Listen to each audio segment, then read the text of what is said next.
Assalamualaikum warahmatullahi wabarakatuh. Salam sejahtera untuk kita semua.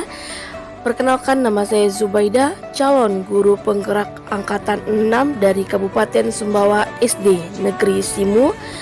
Di sini saya ingin memaparkan mengenai koneksi antar materi, kesimpulan, dan refleksi pemikiran Ki Hajar Dewantara yang merupakan tugas 1.1 A9. Di kesempatan kali ini, izinkan saya untuk merefleksikan diri saya terhadap 3 pertanyaan, yaitu yang pertama, apa yang saya percaya tentang murid dan pembelajaran di kelas sebelum saya mempelajari modul 1.1. Yang kedua yaitu apa yang berubah dari pemikiran dan perilaku saya setelah mempelajari modul ini. Dan yang ketiga yaitu apa yang bisa segera saya terapkan lebih baik agar kelas saya mencerminkan pemikiran Ki Hajar Dewantara.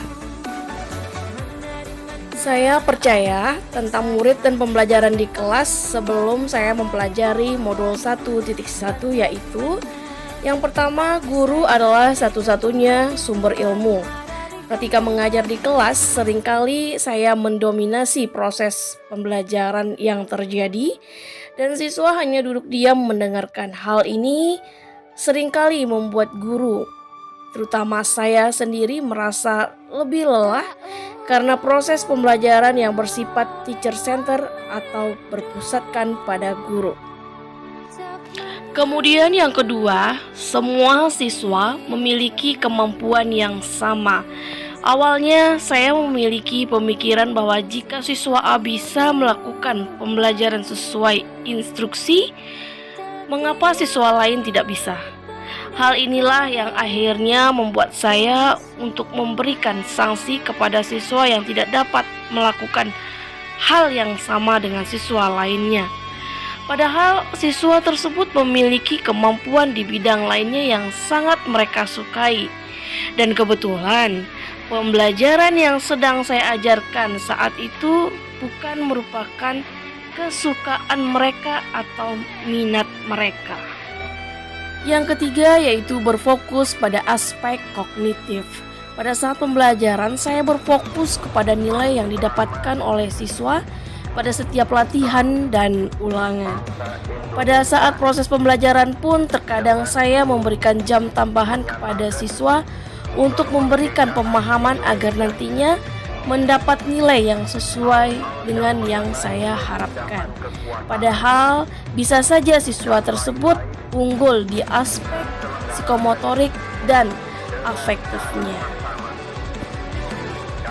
Selanjutnya yaitu suasana kelas yang tertib. Ketika pembelajaran berlangsung, saya menegur siswa yang berbicara, padahal siswa tersebut menanyakan materi pembelajaran kepada temannya. Dan yang terakhir yaitu kurang memahami karakteristik siswa, sehingga siswa yang aktif seringkali saya minta untuk tertib di dalam kelas. Perubahan dari pemikiran atau perilaku saya setelah mempelajari modul ini yaitu 1. Siswa belajar sesuai dengan minat dan bakat. Saya memberikan kebebasan setiap anak dalam menyelesaikan tugas yang saya berikan sesuai dengan yang mereka sukai. Yang kedua yaitu metode dan model pembelajaran yang bervariasi. Saya menyadari bahwa cara belajar setiap anak itu adalah berbeda. Ada yang kinestetik, ada yang auditori, dan ada yang audiovisual. Dengan mempertimbangkan hal ini, saya menggunakan metode dan model pembelajaran yang berbeda-beda sehingga proses pembelajaran tidak monoton. Selanjutnya yaitu menghargai siswa yang berbeda. Setelah saya mempelajari modul 1.1 ini, saya menyadari bahwa setiap anak memiliki karakteristik yang berbeda-beda. Saya berusaha memahami hal tersebut untuk tidak menyamakan kemampuan mereka, karena bahkan dan anak kembar pun akan berbeda. Selanjutnya yaitu yang keempat, memberikan apresiasi. Saya menghargai sekecil apapun usaha yang dilakukan oleh siswa dengan memberikan apresiasi berupa pujian atau hadiah kecil atas usaha yang telah mereka lakukan. Beberapa penerapan yang segera saya lakukan di kelas agar mencerminkan pemikiran Ki Hajar Dewantara yaitu yang pertama, merancang pembelajaran yang berpusatkan murid dan lebih kepada pembelajaran yang dilakukan secara kontekstual. Ini salah satu contoh pembelajaran yang dilakukan di luar kelas dengan memanfaatkan lingkungan sekitar. Yang kedua yaitu menerapkan pembelajaran dan mengaitkan dengan cinta tanah air, sehingga anak tetap bangga terhadap bangsa Indonesia dan menumbuhkan semangat bela negara.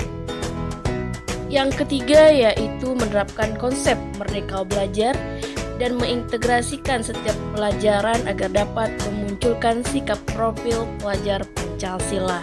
Salah satunya yaitu sikap mandiri yang dilakukan oleh siswa seperti gambar berikut, sehingga kelas menjadi bersih tanpa diinstruksikan oleh gurunya. Yang keempat yaitu menerapkan sistem AMONG yang bersifat menuntun bukan menuntut. Dalam proses pembelajaran, saya memposisikan diri saya sebagai penuntun dan berusaha memberikan semangat dan motivasi kepada siswa, sehingga siswa berani mencoba dan ceria dalam belajar.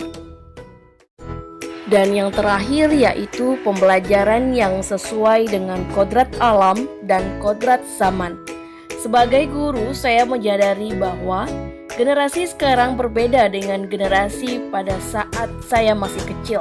Generasi sekarang lekat dengan teknologi, sehingga saya menyesuaikan pembelajaran yang saya berikan menggunakan teknologi. Adapun kesimpulan yang dapat saya sampaikan yaitu ada banyak hal dasar pemikiran yang disampaikan oleh Ki Hajar Dewantara yang dapat diterapkan dalam proses pembelajaran kita di kelas. Yang pertama yaitu kita sebagai guru harus menyadari bahwa siswa tidak terlahir seperti kertas kosong. Mereka telah lahir dengan membawa cirinya masing-masing, namun masih terlihat samar-samar. Dan tugas gurulah untuk mempertegas hal tersebut sehingga dapat terlihat jelas. Yang kedua yaitu kita harus menjadi guru yang ingarso sung tulodo, ing madya mangun karso dan tuturi handayani.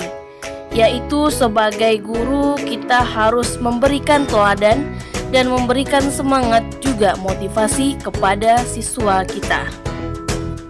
Yang ketiga yaitu melaksanakan pembelajaran yang memperhatikan kodrat alam dan kodrat zaman.